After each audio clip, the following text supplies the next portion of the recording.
നമസ്കാരം, ഞാൻ സജീഷ് ഗോവിന്ദൻ. ഇന്നത്തെ വ്ളോഗിൽ പറയുന്നത് എന്താണെന്ന് വെച്ച് കഴിഞ്ഞാൽ, വലിയ വളവുകൾ വരുമ്പോൾ നമ്മൾ എങ്ങനെയാണ് വണ്ടി മാനേജ് ചെയ്യേണ്ടത്, അല്ലെങ്കിൽ കാർ എങ്ങനെയാണ് കറക്റ്റായിട്ട് ഡ്രൈവ് ചെയ്യേണ്ടത്.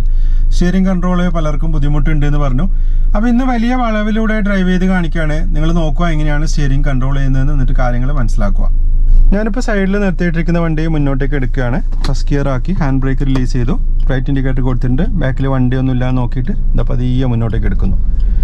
കണ്ടില്ലേ, ഇൻഡിക്കേറ്റർ ഞാൻ ഓഫ് ചെയ്തിട്ടുണ്ട്. ഫസ്റ്റ് ഗിയറിൽ പതിയെ പോകുന്നു. ഒന്ന് സ്പീഡാക്കി സെക്കൻഡ് ഗിയർ ആക്കി. ഇനി നിങ്ങൾ നോക്കുക, ഇനി വളവാണ് വരുന്നത്, എങ്ങനെയാണ് ഡ്രൈവ് ചെയ്യുന്നതെന്ന് കണ്ട് മനസ്സിലാക്കുക. പതിയെ പോകുന്നു. എന്താ ഇത്ര സ്റ്റിയറിംഗ് തിരിച്ചു, സ്റ്റിയറിംഗ് വീണ്ടും സ്റ്റഡിയാക്കി. ഇനിയിപ്പോൾ ഇതാ ഒരു വളവ് വരുന്നുണ്ട്. ഞാനിപ്പോൾ ക്ലച്ചിന്ന് കാലെടുത്ത് താഴെ വെച്ചിട്ടുണ്ട്. സെക്കൻഡ് ഗിയറിലാണ് പതിയെ പോകുന്നത്. ലോവർ ഗിയറിൽ പോകാൻ ശ്രമിക്കുക. സ്റ്റിയറിംഗ് തിരിക്കുന്നത് നിങ്ങൾ നോക്കിയേ. വണ്ടിയുടെ ഫ്രണ്ട് ഞാൻ ശ്രദ്ധിക്കുന്നു എപ്പോഴും. അതാണ് നിങ്ങൾ മനസ്സിലാക്കേണ്ടത്. ഫ്രണ്ട് ശ്രദ്ധിക്കുക, കറക്റ്റായിട്ട് പോകുന്നുണ്ടോ എന്ന് നോക്കിയിട്ട് അതിനനുസരിച്ച് സ്റ്റിയറിംഗ് അഡ്ജസ്റ്റ് ചെയ്യുക. നോക്കിയേ, ഇതാ ഈ ലെഫ്റ്റ് ടയറും കൂടെ ഞാൻ ശ്രദ്ധിക്കുന്നുണ്ട്. ലെഫ്റ്റ് ടയർ ഡാഷ്ബോർഡിൻ്റെ സെൻറ്ററാണെന്ന് വിചാരിച്ചിട്ട് ഇങ്ങനെ ഡ്രൈവ് ചെയ്യുക. ഇതാ കറക്റ്റ് ഞാൻ ഫ്രണ്ട് നോക്കിയിട്ടാണ് തിരിക്കുന്നത്, സ്റ്റിയറിംഗ് നോക്കിയിട്ടല്ല തിരിക്കുന്നത്. നോക്കിയേ, ഇതാ ഞാനിപ്പോൾ ഇങ്ങനെ തിരിഞ്ഞു വന്നു. വലിയൊരു വളവാണ്, എസ് വളവാണ് നമ്മളിപ്പോൾ ഇങ്ങനെ തിരിഞ്ഞു വന്നത്. ഞാൻ ശ്രദ്ധിക്കുന്നതൊക്കെ വണ്ടിയുടെ ഫ്രണ്ട് ഭാഗമാണ്. അത് നിങ്ങൾക്ക് എന്തുകൊണ്ടാണ് സ്റ്റിയറിംഗ് കൺട്രോൾ കിട്ടാത്തത്? നിങ്ങൾ അധികം സ്റ്റിയറിംഗിൽ നോക്കിയിട്ടാണ് തിരിക്കുക. അങ്ങനെയല്ല ചെയ്യേണ്ടത്. ചില ആളിങ്ങനെ എണ്ണി നോക്കുന്നുണ്ട് സ്റ്റിയറിംഗ് എത്ര തിരിച്ചു. അതിൻ്റെ ഒന്നും ആവശ്യമില്ല. നിങ്ങൾ നേരെ നോക്കുക, വണ്ടിയുടെ ഫ്രണ്ട് നോക്കുക, അത് കറക്റ്റായിട്ട് പോകുന്നുണ്ടോ. ഇനിയിപ്പോൾ നിങ്ങൾ നോക്കിയേ, ഞാനിതാ ലെഫ്റ്റ് ടയർ എവിടെയാണെന്ന് മനസ്സിലാക്കിയിട്ട് കറക്റ്റ് ഡ്രൈവ് ചെയ്യുന്നു. വണ്ടിയുടെ ഫ്രണ്ട് നോക്കിയിട്ട് അതിന് കണക്കായിട്ട് ഇതാ സ്റ്റിയറിംഗ് അഡ്ജസ്റ്റ് ചെയ്യുന്നു. നോക്കി, കണ്ടില്ലേ? അപ്പോൾ എത്ര വലിയ വളവ് വന്നാലും നിങ്ങൾ പേടിക്കേണ്ട കാര്യമൊന്നുമില്ല. ഇതേപോലെ തന്നെ നിങ്ങൾ ചെയ്താൽ മതി. പക്ഷേ ശ്രദ്ധിക്കേണ്ട കാര്യം എന്ന് വെച്ചാൽ സ്പീഡിൽ പോകരുത്. ലോവർ ഗിയർ നിങ്ങൾ സെലക്ട് ആക്കുക. ഇനി നിങ്ങൾ നോക്കി, ഇതാ ഞാനിപ്പോൾ ഇതാ ഈ സൈഡ് ചേർത്ത് പോകുന്നു. നോക്കി, ലെഫ്റ്റ് ചേർത്ത് ഇങ്ങനെ പോകുന്നു. ഇതാ ഇവിടെ എത്തുന്ന സമയത്ത് ഒരു ഹമ്പ് ഉണ്ട്. അപ്പോൾ സ്വാഭാവികമായിട്ടും ഞാനിതാ ക്ലച്ചും ബ്രേക്കൊക്കെ ചവിട്ടി ഇവിടെ പിന്നെ സ്റ്റോപ്പ് ചെയ്ത് പതിയെ എടുക്കണം. ഇതാ സ്റ്റോപ്പ് ചെയ്തു, ഫസ്റ്റ് ഗിയർ ആക്കി. ഫസ്റ്റ് ഗിയർ ആക്കിയിട്ട് ഇതാ പതിയെ ഹാഫ് ക്ലച്ച് ആക്കി ലൈറ്റായിട്ട് ആക്സിലേറ്റർ കൊടുത്തു. ഇതാ ഹമ്പ് ഇങ്ങനെ കയറി ഇറങ്ങി. കണ്ടില്ലേ, വളരെ സ്മൂത്തായിട്ട് കയറി ഇറങ്ങി. ഒന്ന് സ്പീഡാക്കി സെക്കൻഡ് ഗിയർ ആക്കി വീണ്ടും ഇതാ ആക്സിലേറ്റർ കൊടുത്തു. കണ്ടില്ലേ, ഇപ്പോൾ ക്ലച്ചിൽ നിന്ന് കാലെടുത്ത് താഴെ വെച്ചിട്ടുണ്ട്. ഇനി നിങ്ങൾ നോക്കുക, ഇനിയും നല്ല വളവുകളൊക്കെ വരുന്നുണ്ട്. ഞാൻ ഇതാ സൈഡ് ചേർത്ത് പോവുകയാണ്. ഇതാ നോക്കിയേ, സ്റ്റിയറിംഗ് കൺട്രോൾ ചെയ്യുന്നത് നോക്കിയേ. ഫ്രണ്ടിൽ നോക്കുക, അപ്പോഴും സ്ട്രെയിറ്റ് നോക്കുക, വണ്ടിയുടെ ഫ്രണ്ട് കറക്റ്റ് ആവുന്നുണ്ടോ. അതിനനുസരിച്ച് നമ്മൾ അഡ്ജസ്റ്റ് ചെയ്തുകൊണ്ടേയിരിക്കുക സ്റ്റിയറിംഗ്. ഇനിയിപ്പോൾ ഇത് നിങ്ങൾക്ക് കറക്റ്റായിട്ട് മനസ്സിലാക്കാൻ വേറൊരു വഴിയും കൂടി ഉണ്ട്. ലെഫ്റ്റ് മിറർ നോക്കുക.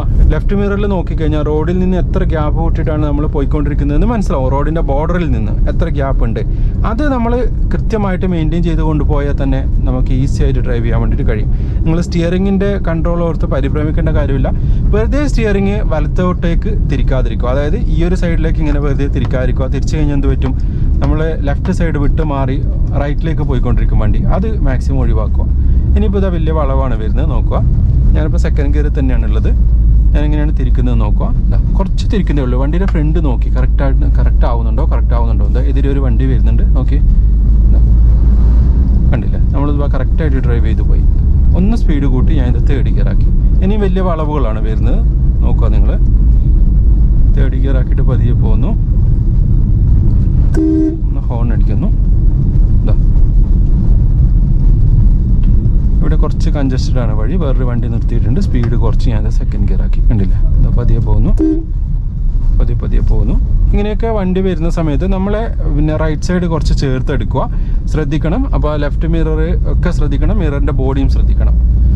കണ്ടില്ല, മാക്സിമം റൈറ്റ് ചേർത്ത് പോവാം നമ്മൾ അങ്ങനെയുള്ള സാഹചര്യത്തിൽ. റോഡിൽ വേറെ വണ്ടിയൊക്കെ വന്നു കഴിഞ്ഞാൽ പിന്നെ വേറെ ഓപ്ഷൻ ഇല്ല, നമുക്ക് അങ്ങനെ ചെയ്യാൻ പറ്റും. പതിയെ വണ്ടി മുന്നോട്ടേക്ക് എടുക്കുന്നു. ഓക്കെ, സ്റ്റിയറിംഗ് കുറേശ്ശെ ഇങ്ങനെ തിരിക്കുന്നു. ഈ ഒരു ടയർ കൃത്യമായിട്ട് നോക്കി മനസ്സിലാക്കിക്കൊണ്ട് നമുക്ക് ഇങ്ങനെ ഈസി ആയിട്ട് ഡ്രൈവ് ചെയ്യാൻ വേണ്ടി പറ്റും. ഓക്കെ, ഇങ്ങനെ തിരിഞ്ഞു വരുന്നു. കണ്ടില്ലേ, വളരെ സ്മൂത്തായിട്ട് ഇപ്പോൾ തിരിഞ്ഞു വന്നു. ഞാൻ സ്റ്റിയറിംഗ് സ്റ്റഡിയാക്കി. അധികം നമ്മൾ സ്റ്റിയറിംഗ് എപ്പോഴും തിരിച്ചുകൊണ്ടേ ഇരിക്കണ്ട, അതിൻ്റെ ആവശ്യമില്ല ശരിക്കും. വെറുതെ എന്തിനാണ് സ്റ്റിയറിംഗ് തിരിച്ച് നിങ്ങൾ കഷ്ടപ്പെടുന്നത്? വളരെ മോശം റോഡാണ്. ക്ലച്ചും ബ്രേക്കും ചവിട്ടി വളരെ സ്ലോ ആക്കി ഞാൻ ഇത് സെക്കൻഡ് ഗിയർ ആക്കി പതിയെ പോകുന്നു. ഒന്നിത് സ്പീഡ് കൂട്ടി തേർഡ് ഗിയർ ആക്കി. കണ്ടില്ലേ, തേർഡ് ഗിയറിലാണ് പോകുന്നത്. ഒന്നുകൂടെ സ്പീഡ് കൂട്ടി ഫോർത്ത് ഗിയർ ആക്കി. ഫോർത്ത് ഗിയറിലാണ് നമ്മൾ പോയിക്കൊണ്ടിരിക്കുന്നത്. ഇവിടെയൊക്കെ വളവും തിരിവുകളൊക്കെ ഉണ്ട്. ഞാൻ സ്റ്റിയറിംഗ് കൺട്രോൾ ചെയ്യുന്നത് നിങ്ങൾ നോക്കുക എങ്ങനെയാണെന്ന്. ലെഫ്റ്റ് സൈഡ് മനസ്സിലാക്കിക്കൊണ്ടാണ് ചെയ്യുന്നത്. കണ്ടില്ലേ, ഹോൺ അടിക്കുന്നു. ലെഫ്റ്റ് സൈഡ് ചേർത്ത് ഇങ്ങനെ പോകുന്നു. അധികം ലെഫ്റ്റ് സൈഡ് ചേർക്കണ്ട, മിറർ നോക്കിയിട്ട് മനസ്സിലാക്കുക എത്ര നിങ്ങൾ ലെഫ്റ്റ് സൈഡ് ചേർക്കുന്നുണ്ട് എന്ന്. വീണ്ടും ഒരു വളവ് വന്നു, ഹോൺ അടിച്ചു. തേർഡ് ഗിയർ തന്നെയാണ് ഉള്ളത്. ഇതാ കണ്ടില്ലേ, വളരെ സ്മൂത്തായിട്ട് നമുക്ക് ഇങ്ങനെ തിരിഞ്ഞു പോകാം. നോക്കി നിങ്ങൾ, ഞാൻ എത്ര സ്റ്റിയറിംഗ് തിരിക്കുന്നത് നോക്കി. ഫ്രണ്ട് എപ്പോഴും നോക്കുക, അതിന് കണക്കായിട്ട് സ്റ്റിയറിംഗ് തിരിക്കുക. ഓക്കെ ആയിട്ടില്ലെങ്കിൽ ഓക്കെ ആവുന്നവരെ സ്റ്റിയറിംഗ് നിങ്ങൾക്ക് തിരിക്കാം. പക്ഷേ എപ്പോഴും ശ്രദ്ധിക്കേണ്ട കാര്യം, തിരിച്ച സ്റ്റിയറിംഗ് റിട്ടേൺ എടുക്കാൻ വേണ്ടിയിട്ട് ഓർമ്മ വേണം. വളരെ റഫ് റോഡാണ്. ഏത് ഇവിടുന്ന് ക്ലച്ചും ബ്രേക്കും ഒക്കെ കൊടുത്തിട്ടുണ്ട്. ഇവിടുന്ന് പതിയെ ഹാഫ് ക്ലച്ച് ആക്കിയിട്ട് വീണ്ടും വണ്ടി എടുക്കുന്നു. നോക്കി നിങ്ങൾ, ഞാൻ ഇവിടുന്ന് സ്ലോ ആക്കിക്കൊണ്ട് സെക്കൻഡ് ഗിയർ ആക്കി. കണ്ടില്ലേ, അത് മറന്നു പോയത്. നേരത്തെ നമ്മൾ ഫോർത്ത് ഗിയറിൽ വന്നിട്ട് പെട്ടെന്ന് പതിയെ എടുക്കാൻ നോക്കി കഴിഞ്ഞാൽ വണ്ടി ഓഫായി പോകും. അത് നിങ്ങളുടെ ഓർമ്മയിൽ വരണം. ഞാനിപ്പോൾ ഏത് ഗിയറിലാണ് ഉള്ളതെന്ന്. പതിയെ പോകുന്നു, കണ്ടില്ലേ, സ്പീഡ് കൂട്ടി തേർഡ് ഗിയർ ആക്കുന്നുണ്ട്. ഞാനിപ്പോൾ ഇത് തേർഡ് ഗിയർ ആക്കിയിട്ടുണ്ട്. ഒന്നുകൂടെ സ്പീഡ് കൂട്ടി ഞാൻ ഇതാ ഫോർത്ത് ഗിയർ ആക്കും. കണ്ടില്ലേ, ഫോർത്ത് ഗിയറിലായിട്ടുണ്ട്. എന്നിപ്പോൾ ഇവിടുന്ന് ലൈറ്റായിട്ട് ബ്രേക്ക് കൊടുക്കുന്നു. ഒരു ഇറക്കാണ്. സ്റ്റിയറിംഗ് കൺട്രോൾ ചെയ്ത് നിങ്ങൾ നോക്കുക. ഇവിടുന്ന് ചെറുതായിട്ടൊന്ന് ലെഫ്റ്റിലേക്ക് തിരിക്കാനുണ്ട്. ഇതാ തിരിച്ചു, വീണ്ടും ഇതാ ശരിയാക്കുന്നുണ്ട്. ലെഫ്റ്റ് സൈഡ് ചേർത്ത് നമ്മൾ പോകുന്നു. നമ്മൾ എതിരെ വണ്ടി വരുന്ന കാണുമ്പോൾ പേടിക്കേണ്ട കാര്യമൊന്നുമില്ല. എന്താ ആ ഫോർത്ത് ഗിയറിൽ തന്നെ ഈ ഒരു കയറ്റം കയറിപ്പോയി. നമ്മൾ സൈഡ് ചേർത്ത് ഇങ്ങനെ വീണ്ടും പോകുന്നു. ഇവിടുന്ന് വീണ്ടും ഒരു വളവാണ് വരുന്നത്. വളവ് വരുന്ന സമയത്ത് എങ്ങനെയാണ് കൺട്രോൾ ചെയ്യുന്നത് നോക്കുക. എന്താ പതിയെ സ്റ്റിയറിംഗ് തിരിക്കുന്നു, ഫ്രണ്ട് നോക്കുന്നു കറക്റ്റായിട്ടാണോ പോകുന്നത്. ഓക്കെ, ഒരു പൂച്ചയൊക്കെ വരുന്നുണ്ട്, ശ്രദ്ധിച്ചെടുക്കണം. എന്താ നമ്മൾ വീണ്ടും സ്റ്റിയറിംഗ് സ്റ്റഡിയാക്കുന്നു. നോക്കി നിങ്ങൾ. ഇതുപോലെ നിങ്ങൾ പ്രാക്ടീസ് ചെയ്ത് നോക്കുക. വീണ്ടും മറ്റൊരു വ്ളോഗിൽ കണ്ടുമുട്ടാമെന്ന ശുഭപ്രതീക്ഷയോടെ ഞാൻ Sajeesh Govindan. Thank you, by.